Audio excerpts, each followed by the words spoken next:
Voilà, donc le sujet d'aujourd'hui est le syndrome des anticorps antiphospholipides. Je vais faire quelques rappels et puis effectuer effectivement une mise à jour sur certains aspects. Alors, je n'ai pas de conflit d'intérêts et je profite de remercier le professeur Stéphane Zuilly de Nancy pour plusieurs diapositives que j'ai utilisées pour cette présentation. Donc, le syndrome des anticorps antiphospholipides fait partie de ces maladies qui associent à la fois des critères cliniques, qui sont essentiellement des événements thrombotiques et une morbidité obstétricale, et des critères biologiques, qui sont la présence d'anticorps antiphospholipides. Ce que l'on va voir durant ces prochaines minutes, c'est que les critères cliniques sont amenés à évoluer avec une initiative qui vise à redéfinir les critères cliniques du syndrome des anticorps antiphospholipides. Je vais également insister un petit peu sur le profil de risque des anticorps antiphospholipides, qui n'est pas quelque chose de nouveau, mais dans les dernières recommandations, on voit qu'ils ont pris en compte ce profil de risque, et c'est ça qui est peut-être un petit peu nouveau. Et puis le traitement est également quelque chose qui est sous la loupe, avec notamment la fameuse saga des anticoagulants oraux directs, dont je vais également toucher un mot. Alors, les critères cliniques du SAPL thrombotique, ceux-ci sont bien connus et ont été redéfinis la dernière fois en 2006. C'est donc un événement thrombotique, qu'il soit veineux, artériel ou dans la microcirculation. La thrombose doit être confirmée objectivement et en cas de confirmation histologique, il faut que la coupe soit exempte d'inflammation. Pour le SAPL obstétrical, on parle là d'au moins 3 fausses couches consécutives avant la 10e semaine d'aménorrhée, et puis soit une mort fœtale inexpliquée, une naissance prématurée, une prééclampsie sévère avant la 34e semaine d'aménorrhée. Et finalement, il y a le syndrome des anticorps antiphospholipides catastrophiques, qui est cette manifestation clinique qui associe la thrombose dans plusieurs organes, dans un laps de temps relativement court, en général chez des patients qui ont des anticorps antiphospholipides relativement élevés, et on retrouve souvent un élément déclencheur, soit une infection, soit une néoplasie. Dans la grossesse, ça peut également arriver. Et le caractère catastrophique de ce syndrome n'est pas galvaudé, étant donné qu'on a une mortalité d'à peu près 30% de ce syndrome. Alors, les patients avec des anticorps antiphospholipides ont également d'autres manifestations cliniques, mais qui n'ont pas été prises dans les critères. On connaît tous le livédo, les valvulopathies, qui peuvent aller d'un simple épaississement de valve jusqu'à des insuffisances valvulaires. Des hémorragies intra-alvéolaires également, qui sont rapportées chez des patients avec anticorps antiphospholipides. Et puis, une variété de manifestations neurologiques qui peuvent aller jusqu'à des formes de chorée qui sont associées également aux anticorps antiphospholipides. Il y a également la microangiopathie thrombotique, la thrombopénie, etc. Donc, on se retrouve devant un spectre clinique qui est assez large, avec des patients qui ont des anticorps antiphospholipides qui sont asymptomatiques. À l'autre bout du spectre, on a le SAPL catastrophique. Et puis, on a diverses autres manifestations cliniques, comme les événements thrombotiques, la morbidité obstétricale, et également toutes ces manifestations non critères dont je vous ai parlé tout à l'heure. C'est donc vraiment un syndrome qui a été assez bien mis en exergue dans cet éditorial, où finalement, c'est la même maladie qui se manifeste de manière très différente, et où on a pour l'instant retenu que la morbidité obstétricale et les événements thrombotiques pour définir le syndrome des anticorps antiphospholipides. Alors il faut savoir qu'il y a une initiative maintenant depuis quelques années sous l'égide de 2 sociétés savantes qui vise à redéfinir et à prendre en compte de ces différents critères. Il y a une publication intermédiaire qui n'est pas la définitive, qui est sorti récemment, où ils expliquent la méthode qui est essentiellement une enquête auprès de spécialistes, puis un Delphi. Et vous voyez qu'il y a eu 261 facteurs cliniques qui ont été rapportés. Et puis, après diverses étapes de simplification, on s'est retrouvé avec 27 critères dans 5 domaines cliniques différents. Vous avez une partie de ces critères qui sont ici. Donc, on retrouve les manifestations thrombotiques macrovasculaires, microvasculaires, la morbidité obstétricale. Mais on voit apparaître donc l'aspect cardiaque et valvulaire, les aspects hématologiques avec la numération plaquettaire, et puis certains aspects microvasculaires comme le livédo, etc., la néphropathie, etc. Donc on va vers une redéfinition du syndrome des anticorps antiphospholipides qui ne sera plus seulement SAPL thrombotique, SAPL obstétrical, mais on pourrait avoir un SAPL cardiaque, SAPL rénal, etc., etc. Alors pourquoi est-ce que c'est important ? Eh bien, ça pourrait amener à faire des traitements personnalisés en mieux caractérisant les patients. On sait que l'anticoagulation, c'est évidemment ce que l'on prescrit pour les événements thrombotiques, l'aspirine pour la prééclampsie, l'association des deux pour les fausses couches, mais on pourrait imaginer qu'en cas d'anticorps antiphospholipides et un livédo ou une anémie hémolytique ou une néphropathie, on choisisse l'un ou l'autre des immunomodulateurs qui sont actuellement à l'étude. Donc c'est important de bien déterminer, de bien qualifier ces formes cliniques, également pour évaluer le risque thrombotique qu'il y a peut-être d'associer à toutes ces formes cliniques, qui est relativement assez peu connu. Au niveau de la physiopathologie, les anticorps antiphospholipides ciblent une protéine de manière préférentielle qui s'appelle la bêta-2-GP1. Cette bêta-2-GP1, elle est surexprimée à la surface des cellules endothéliales lors d'événements comme trauma, comme infection, comme chirurgie. Et ces anticorps vont aller se lier à cette protéine et déclencher au niveau cellulaire plusieurs aspects fonctionnels qui vont conduire à une augmentation des LDL oxydés, à une prolifération des cellules musculaires lisses et contribuer ainsi à une athérosclérose précoce. Ces anticorps vont également inhiber la production de NO et donc avoir un impact sur la vasomotion des vaisseaux, également activer le complément, activer les plaquettes, et tout ceci va contribuer à la génération et va favoriser la génération de thromboses dans les vaisseaux. Les critères biologiques sont donc essentiels pour la définition du SAPL. Et c'est essentiellement 3 anticorps qui ont été retenus dans les critères. C'est donc l'anticoagulant circulant de type lupique, les anticorps anticardiolipines d'isotype IgG et IgM, et les anticorps anti-bêta-2-GP1, IgG et IgM. Il faut les mettre en évidence à 2 reprises, à 12 semaines d'intervalle. Alors, vous voyez ici un 40 GPL ou MPL qui traînent encore beaucoup dans les papiers de revue et même dans certains laboratoires. Alors il faut savoir, la première chose, c'est qu'il n'y a pas de gold standard pour le dosage de ces anticorps, qu'un kit de dosage dans un laboratoire peut ne pas donner la même chose dans un autre laboratoire qui utilise un autre kit. Et puis ce 40 a été évoqué en 2006 avec les ELISA qui étaient disponibles à l'époque. Ce sont des unités arbitraires, hein. GPL c'est pour les IgG et MPL c'est pour les IgM, et sont souvent repris dans certains labos comme définissant une zone grise, à savoir entre le seuil et 40 c'est une zone grise, au-dessus de 40 c'est clairement positif.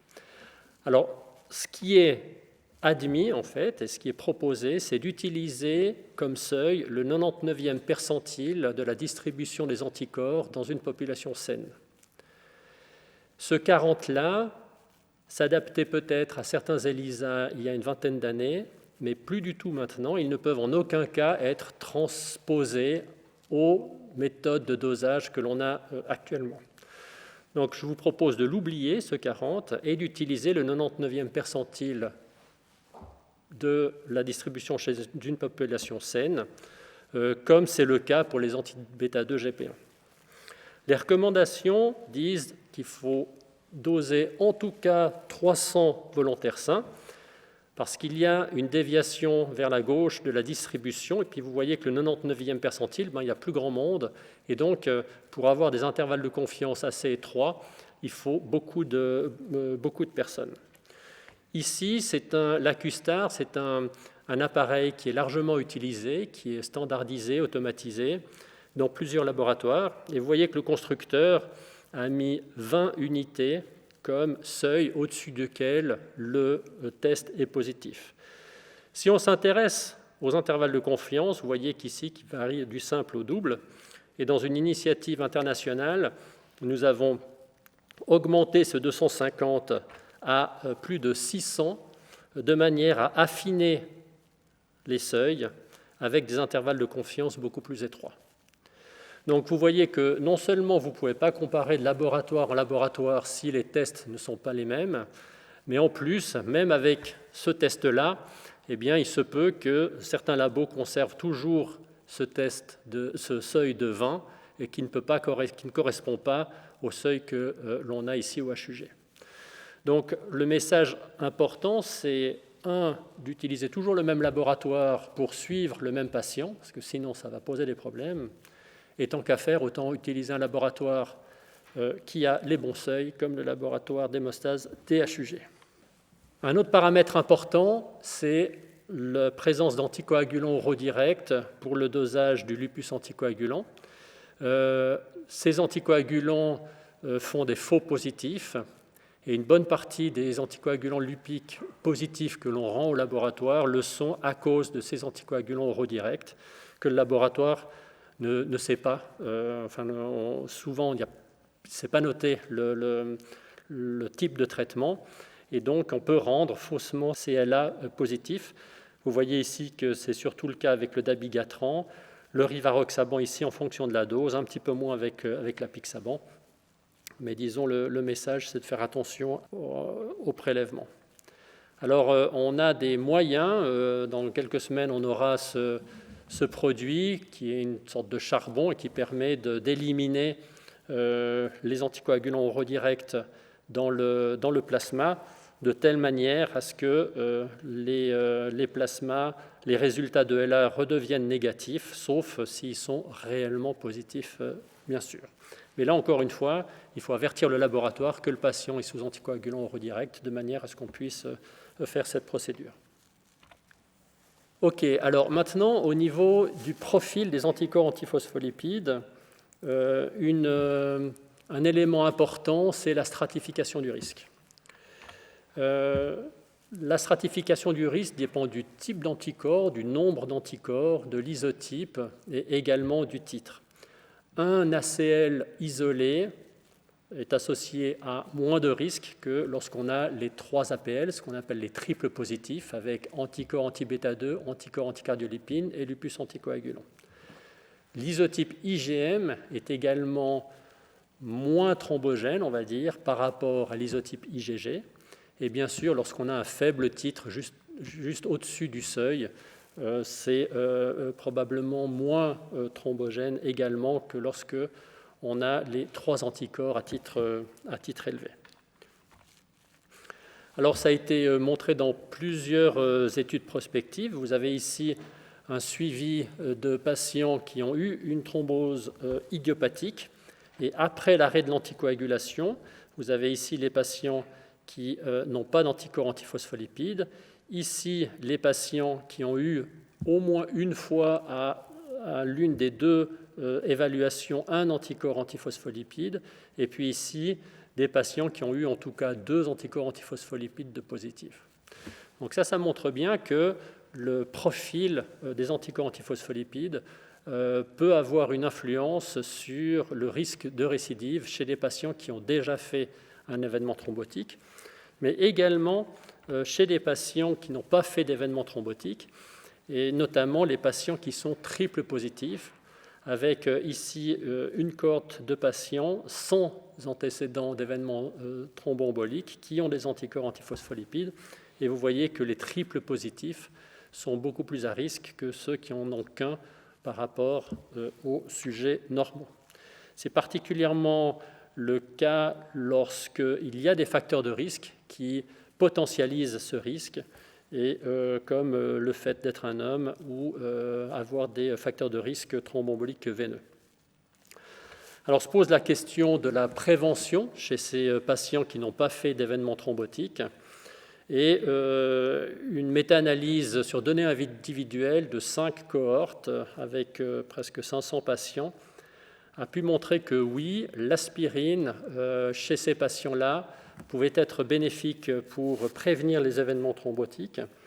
En revanche, il s'agissait uniquement de prévention d'événements thrombotiques artériels chez des patients qui avaient des facteurs de risque cardiovasculaires ou un lupus érythémateux disséminé.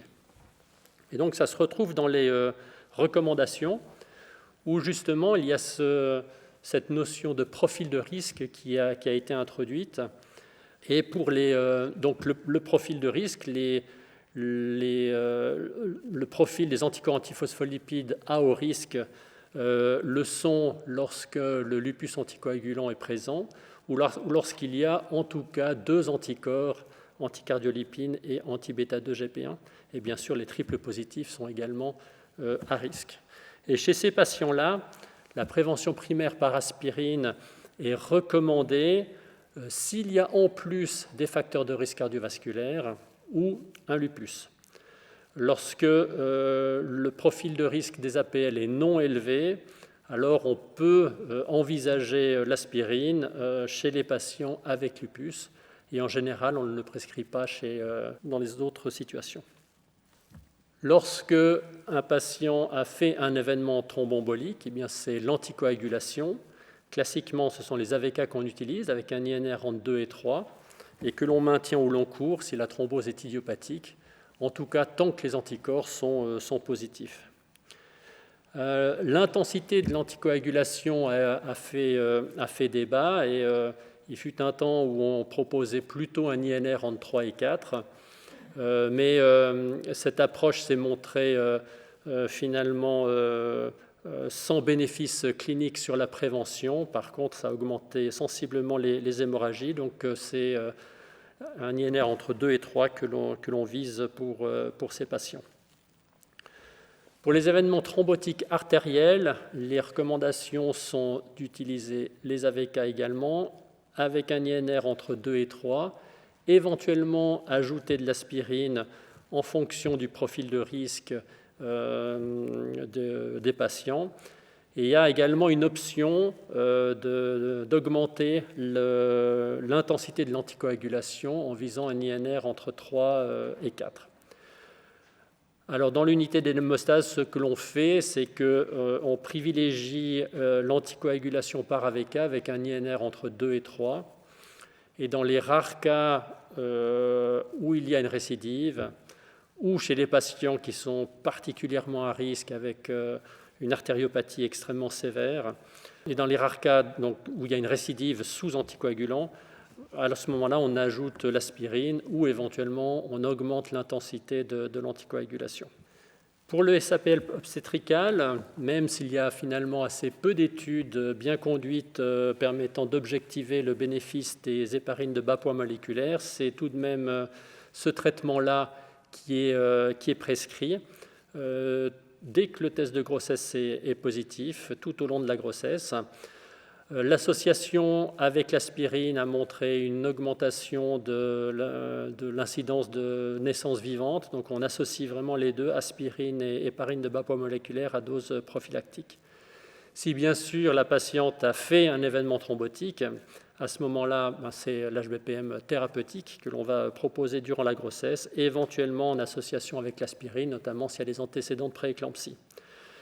Après, on a des traitements de deuxième ligne qui sont proposés, HBPM thérapeutique au lieu de prophylactique, l'hydroxychloroquine, les stéroïdes, les IVG, mais ça reste de la deuxième ligne et c'est assez rare que l'on utilise cette ligne de traitement. Pour terminer, je vais parler de la saga des anticoagulants oraux directs dans le SAPL. En vous présentant la première étude avec des items cliniques, étude randomisée qui comparait le rivaroxaban aux AVK chez des patients qui étaient triple positifs, donc c'était une cohorte de patients qui étaient clairement à risque, et qui a montré que le critère composite des thromboses, hémorragies et morts vasculaires était nettement plus élevé chez les patients sous rivaroxaban par rapport aux AVK. Quand on regarde en détail les critères de jugement, eh bien, ce que l'on voit, c'est qu'il n'y a pas tellement plus d'hémorragie, il n'y a pas plus d'événements thrombotiques, et toutes les récidives sont en fait au niveau artériel, notamment infarctus du myocarde et AVC. Alors, il y a eu plusieurs études, mais quand même pas tant que ça, avec une méta-analyse qui est sortie récemment, avec des patients qui n'étaient pas forcément les mêmes. Vous avez ici l'étude TRAPS que je viens de vous présenter, 100% de triple positifs. Dans cette étude, il y avait 60% de triple positifs. Et on voyait qu'il y avait une tendance aux événements thrombotiques, mais qui n'était pas significative. Et puis ici, on a repris les patients avec APL des études pivot dans la maladie thromboembolique veineuse, là, il y en avait beaucoup moins, des triples positifs. Vous voyez qu'il n'y avait pas de différence. Alors, quand on split ces résultats en thrombose artérielle et en thrombose veineuse, eh bien, on voit que ça protège bien contre la thrombose veineuse, mais pas du tout contre la thrombose artérielle. Il est intéressant de noter que 60% des patients qui ont fait une récidive artérielle étaient entrés dans la maladie de SAPL thrombotique avec un événement artériel.